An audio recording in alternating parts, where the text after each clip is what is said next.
ព្រះហើយដុកទ័រឯងបើកយានយ៉ាងម៉េចនឹង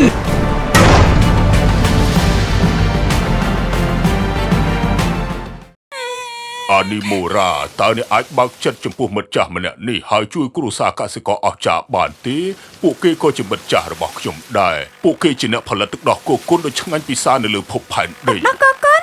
ត្រូវហើយសាកខ្លួនតិចតែអានីមូរ៉ាអូយឆ្ងាញ់ប៉ាត់មែនតើមានទឹកដោះគោគុនទៀតទេខ្ញុំមិនដឹងថាភពផែនដីមានទឹកដោះគោឆ្ងាញ់យ៉ាងនេះសោះឆ្ងាញ់ខ្លាំងណាស់ខ្ញុំចូលចិត្តមានទាំងរសជាតិផ្អែមរសជាតិស្ករទិញរសជាតិទំពាំងបាយជូរអូព្រះហើយខ្ញុំចង់ផឹកគ្រប់រសជាតិឆ្ងាញ់ទាំងអស់នេះកាន់តែផឹកកាន់តែមានកម្លាំងទឹកដោះគោគុនស្រស់សុទ្ធ 100% មិនត្រឹមតែមានរសជាតិឆ្ងាញ់នោះទេវាមានរូបមន្តកាល់ស្យូមខ្ពស់ដើម្បីជួយរាងកាយរបស់អ្នកមានការលូតលាស់ល្អនិងរឹងមាំវាពិតជាល្អណាស់សម្រាប់ឯងអានីមូរ៉ាបាទភពផែនដីត្រូវបំផ្លាញគ្មានទឹកដោះគោគុនបែបនេះផឹកទៀតទេពិតជាគួរឲ្យស្ដាយណាស់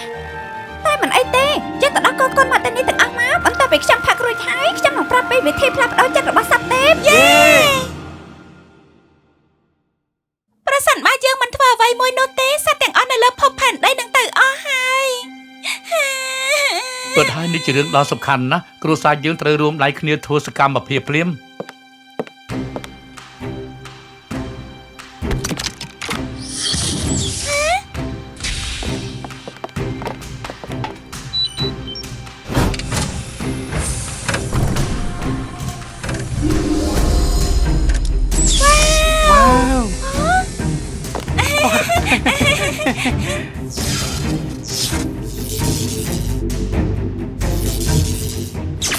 វ៉ាវខ្ញុំមិនដឹងថាយើងមានបន្ទប់សម្ងាត់នៅក្នុងផ្ទះរបស់យើងសោះហើយបន្ទាប់ពីត្រឡប់មកពីភពទឹកដោះគោគុនប៉ាបារម្ភថាពួកមនុស្សអាក្រក់អាចនឹងត្រឡប់មកម្ដងទៀតម៉ាក់ហើយនឹងប៉ាបានសាងសង់បន្ទប់នេះដោយសម្ងាត់ពួកយើងនឹងការពារភពផែនដីនិងការពារទឹកដោះគោគុនដែរបេសកកម្មយើងក្នុងនាមជាគ្រួសារកសិករត្រូវប្រាប់ទៅកាន់អ្នករាល់គ្នារួមគ្នាជាមួយនឹងគុនដើម្បីការពារសត្វលោកទាំងអស់មានតែក្តីស្រឡាញ់តែមួយគត់ទើបធ្វើឲ្យសត្វទាំងឡាយរស់នៅជាមួយនឹងយើងបាន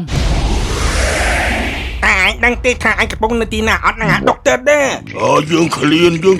នបើគ្មានទឹកដោះគោគុនផឹកទេយើងនឹងស៊ីឯងហើយដុកទ័រដេឯងចង់ពីបិទមាត់ទៅបើឯងចង់ធ្វើកិច្ចការធំឯងត្រូវចេះអត់ធ្មត់យើងចាំមិនបានទេអូព្រះហើយដុកទ័រដេឯងបើកយានយ៉ាងម៉េចនឹងមិនមែនជើងទេពួកយើងកំពុងស្រុបចូលទៅក្នុងប្រហោងស្ពៅភ្លេចហូលហើយយើងប្រាប់ឯងហើយថាផែនការរបស់ឯងពិតជាអត់បានការទេពួកយើងមកដល់ទីណាហើយពួកឯងជាអ្នកណាអ្នកណានិយាយយើងគឺជាខ្យាដំរីខ្មៅ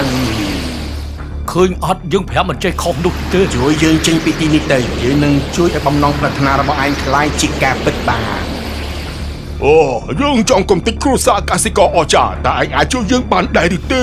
ហើយនេះទៅឲ្យតែពួកឯងជួយយើងកំចាត់ពួកសត្វទៀតទាំងនេះយើងនឹងជួយសម្រេចបំណងប្រាថ្នារបស់ពួកឯងគ្រួសារកសិករអស្ចារ្យគឺជារឿងកំពេចកំប៉ុកតែប៉ុណ្ណោះទេយល់ព្រមតើពួកយើងធ្វើយ៉ាងម៉េច